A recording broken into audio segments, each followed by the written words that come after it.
Lecture 64, confidence interval for a standard deviation or variance. I say here, now we wish to build a confidence interval for sigma, the population standard deviation, or sigma squared, the population variance. We assume our population is normally distributed and that we have a simple random sample. And I say here, this is a little bit different. If the original population is not normally distributed, our confidence interval is likely to be in error. You know, we explored this a little bit with hypothesis testing. We need to have the assumption that we're starting with a normally distributed population. If you don't have that, this method doesn't work. So we're not, the central limit theorem, there's some issues there where you can't just assume it's any old thing and we get a big enough sample and we're okay. All right, we can't assume that this time around. So it's important that we have good reason to believe that we have a normally distributed population. And as I've said before, you know, you can plot a bunch of data, like build a relative frequency histogram, and if it's got kind of a bell shape from your data taken from your population, a sample taken from your population, that's a good sign that probably it's normally distributed or close enough. But we do need to have that assumption. All right, what's our point estimate? Point estimate, of course, is the sample standard or sample variance for sigma squared. That's my sample variance, correct? And of course, I take the square root of that to get the sample standard deviation, and that's, of course, my going to be my point estimate for the population standard deviation, because, of course, the population standard deviation is just the square root of the population variance. So, you know, once I have this, I have, which is the estimate for that, I have this when I square root it. Now, if all you want is a point estimate, there you go, done. But if you want a confidence interval, we, of course, have a little bit more work to do. This time, though, it's not quite what you're hoping for, what we've seen in the past. So the next thing I say here, but now we don't compute a margin of error, and the reason for that is because the confidence interval is not symmetric about the point estimate, as it has been and what we have done so far. So it's not the case that once you have the point estimate, give me a margin of error, go up that much and that much, there's my confidence interval. We don't. It's off-centered from it's not symmetric about the point estimate. So you do not have, you know, s squared plus or minus e, I say here, you know, so our interval will not be of the form this for the variance or this for the standard deviation. We can't do this. No, it's a little bit different, and it has to do with that kind of wacky distribution of a random variable we used in hypothesis testing, the chi-square random variable. And I mention here, instead, recall that our test statistic for hypothesis testing is n minus 1 s squared over sigma squared. So remember that, where of course n is the sample size.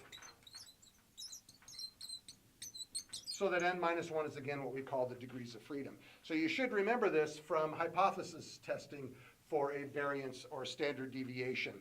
So what we're saying is, okay, so how do we, oh, a little bit more here. I guess I say this is chi squared with n minus 1 degrees of freedom, where n is a sample size. We write n minus 1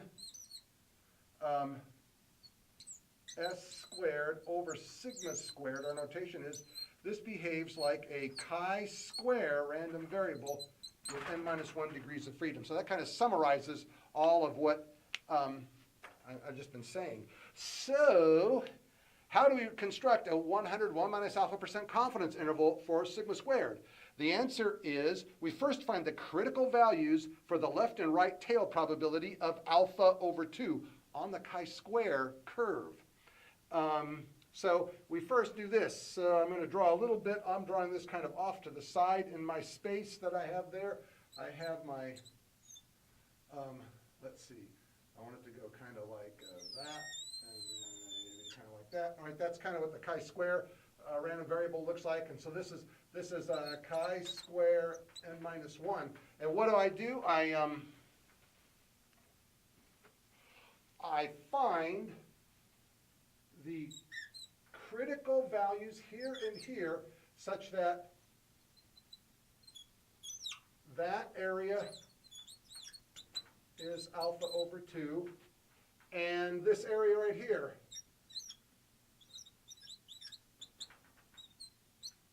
alpha over 2. You probably remember doing this, I think. And what do I say then? I say, yeah, we'll call the left critical value x sub L squared, sorry, chi squared sub L for left critical value, and the right one chi squared sub R. Okay, so we are saying that to the right of here, we have alpha over 2 probability. To the left of here, we have alpha over 2 probability. So inside here, we have 1 minus alpha area. Correct? Okay, so what we are saying is that if we compute a value of this random variable, we are saying, we are saying that with 1 minus alpha probability, it'll land inside here, which is bigger than this number and less than that number. So what I want to write here to the left then is, I guess I'd say that, chi square L is less than this random variable, which behaves like, according to that curve, n minus 1 s squared over sigma squared is less than, I'm kind of running out of room here, chi square R. Right, we're saying that it's with probability 1 minus alpha. Actually, how do I word this? I say, so this happens, comma, with, let's go ahead and say, since assuming we've already computed this, we're not talking about probabilities anymore, we're talking about confidence. So with confidence, 1 minus alpha. All right, so there's a confidence interval for this thing. What I want is a confidence interval for just sigma squared, variance. So I say here, a little algebra gives us the 101 minus alpha % confidence interval for sigma squared. So algebra, we get the 1 minus alpha confidence level, interval, which is 101 minus alpha %. Confidence interval for sigma squared is n minus 1 s squared over chi squared R. That'll be less than sigma squared, which will be less than n minus 1 s squared chi squared L. And yes, the R is over here, the L is over there. It has to do with the fact that when you solve this, I'm not going to do the algebra, but when you solve, you have to take reciprocals to get sigma squared up top, and so these things get flipped in the bottom, the inequalities get turned around when you take reciprocals, you work it all out, this is what you get. So that really, this is one way that we can represent it. The other way we can say is just using the interval notation, which is, I can do it right here. Just this is the left endpoint, n minus 1 s squared over chi squared R, comma, n minus 1 s squared over chi squared L. All right, and that is not some margin of error plus or minus off of the point estimate. It isn't. It's off-centered from the point estimate, so we don't use that way of doing it. But all we have to do is get these critical values, and they get plugged in here. So look, everything comes from either looking at a chart to get the critical values or computations from the sample, right? We have the sample size here, -1, and we have the sample standard or sample variance here that we compute from the sample. So let's do an example. Next page. A dairy is trying to decide whether there is too much variation in the amount of milk it puts in its gallon jugs. So it's got these machines that puts, a gallon of milk, roughly, in each gallon jug, and it just wants to know, is there a lot of fluctuation in how much it's putting in? So it would like to estimate how much fluctuation there is. It would like to estimate the variance. We'll go ahead and do variance this time. We'll do a standard deviation next time. You might be able to argue that it really wants to know the standard deviation, but that's very simple. We just take the square root of everything to get that. We'll do an example afterwards. But right now, let's do the variance. So we find they have reason to believe the amount of milk put in their jugs is normally distributed random variable. right? We can talk about how that can kind of come out of some analysis, but that's probably a reasonable assumption. The kind of errors that the machine make could be normally distributed. So that's good. We're starting with normally distributed random variable. They take a simple random sample of size 75, compute the sample mean, and then the sample variance to be that. Find a 95% confidence interval for the population variance sigma squared. You don't need to know the sample mean here, but the sample mean is needed to be known to compute S squared. If you remember the formula for S squared way back, it uses X bar, so I just threw it in there. We aren't gonna actually use it, but step 0, it says it's a simple random sample and it's normally distributed. So we can proceed. Step 1, well, the point estimate is 0.0225. That would be, because it's a variance, it's ounces squared, right? Which is kind of a funny quantity, but that's what it is. Step 2, we're not getting, well, we're getting the critical values now. What are the critical values? I gotta find chi squared L, and I gotta find chi squared R. So I'm looking in,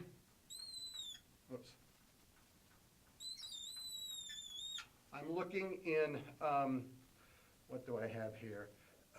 Degrees of freedom. Degrees of freedom equals 74, because I have 75 minus 1, which is 74.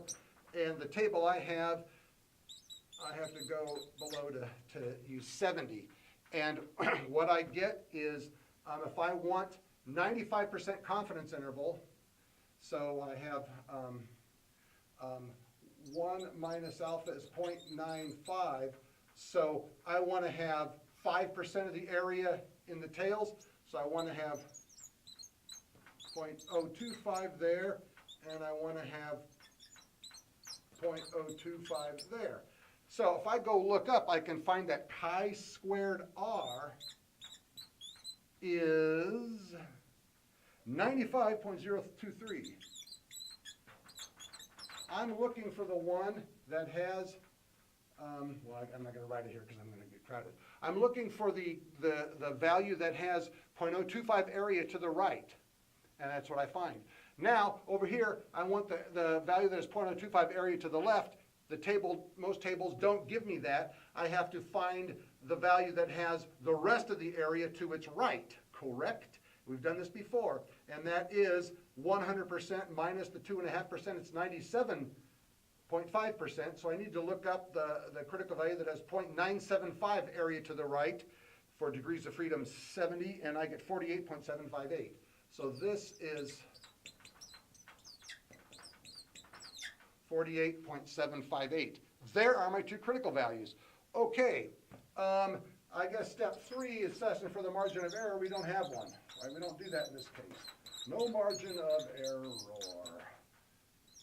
Step 4, see if this will squeak less. Step 4, the left endpoint.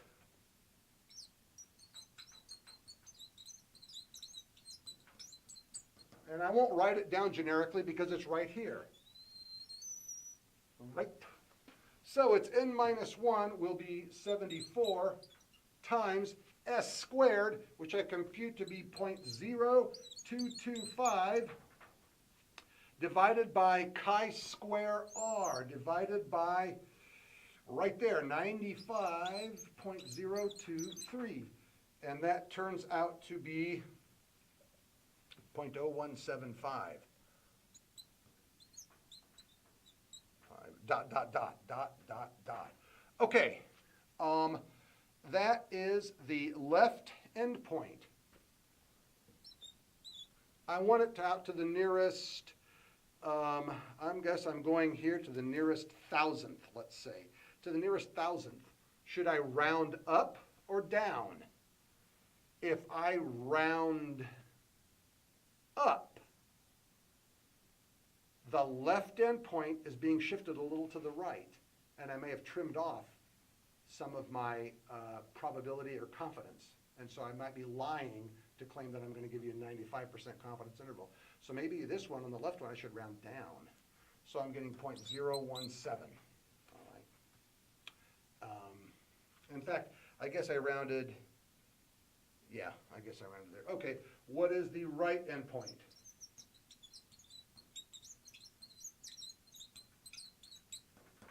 The right endpoint is 74 times 0.0225. That's right here, right? So 74 times 0, divided by that one, 48.758. That works out to be 0.034, 0.0341, 48, right? So I'm going to round that. Now it's the right endpoint. I should round that to make sure I get enough. I should round it up. And I think I am, so I could round up 0.03.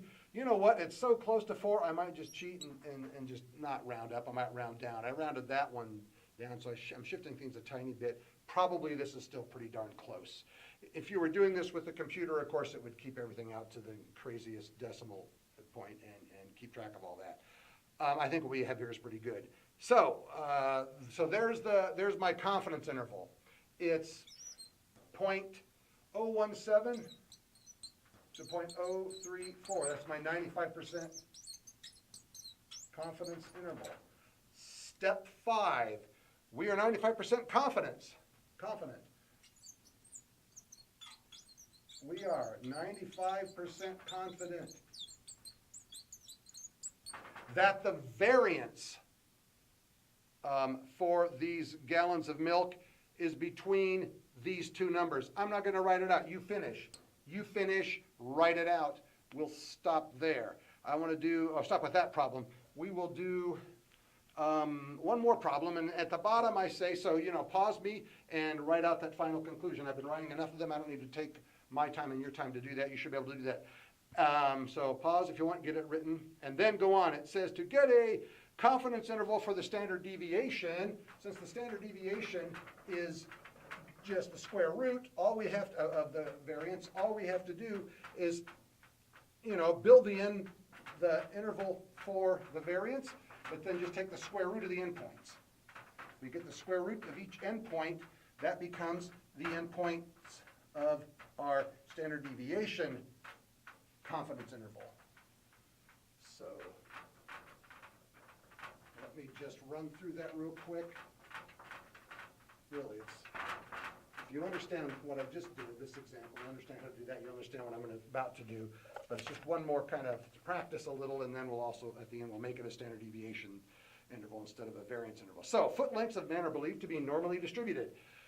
That's good. Estimate with a 99% confidence interval the standard deviation of the lengths of men's feet if a simple random sample of men yielded a mean of 11.23 and a sample standard deviation of 0.48 inches.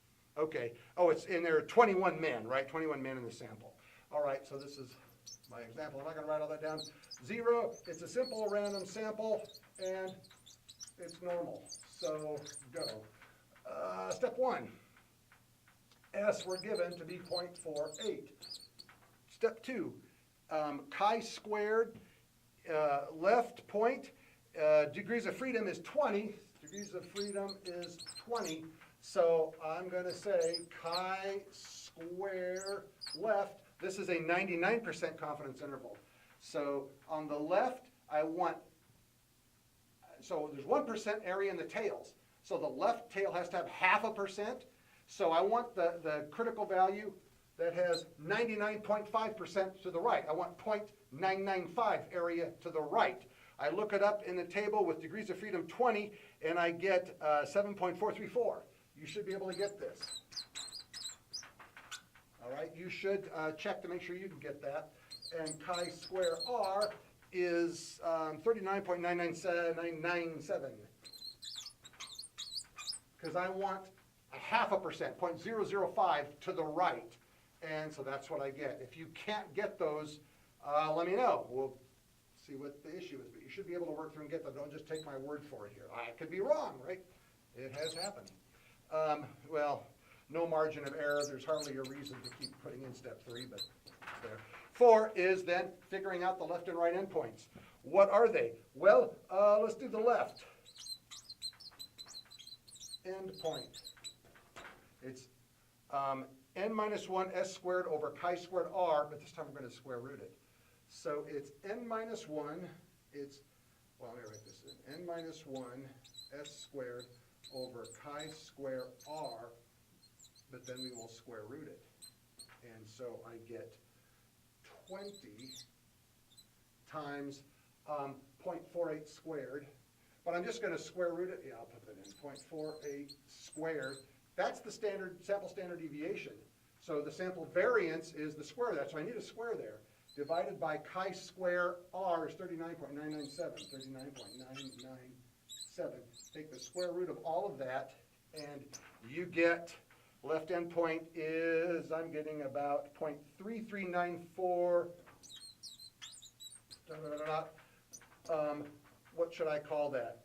This is the left endpoint. So again, rounding up is a little scary because I trim off a little bit. I should round down, but it's so close, I'm going to just round up to 0.34. If I were going to go out to 3 decimal points like I did before, I could round up to 0.339. I think I'm only going to 0.34 because S was given out to 0.48. And yeah, over here I had actually 4 digits. I could have kept my thing out to 4 digits, but I didn't. I shortened it to 3. But I'm just going to go around to 2 decimal digits here. What about the right endpoint? Okay, it's the same as this, only I have x sub l squared, right? So it's n minus 1 s squared over chi squared l, sorry. And so that is square root of 20 times 0.48 squared all over 7.434. And that turns out to be 0.7873. And that's the right endpoint. So rounding up is a good thing to do. So let's make that 0.79. Right, rounding up grabs a little more. So, you know, the left endpoint, generally you think of rounding down to widen it. The right endpoint, you round up to widen it. And that's a good thing to do, like I said, to make sure we get enough so we can really claim to be getting 99%. We rounded the left endpoint a tiny bit up, just a tiny bit, and when we're rounding this one up a little, I bet we're still getting a good 99%. Let's see, so we end here with, so there's the left and right endpoints. So it's, you know, what is it? It's 0.34, 0.79. This is a 99% confidence interval. Step 5, I am running out of room and I'm not going to do it. 99% confident standard deviation of men's foot lengths is between 0.34 inches and 0.79 inches. Please get that written down. I'm running out of room. Let's stop here.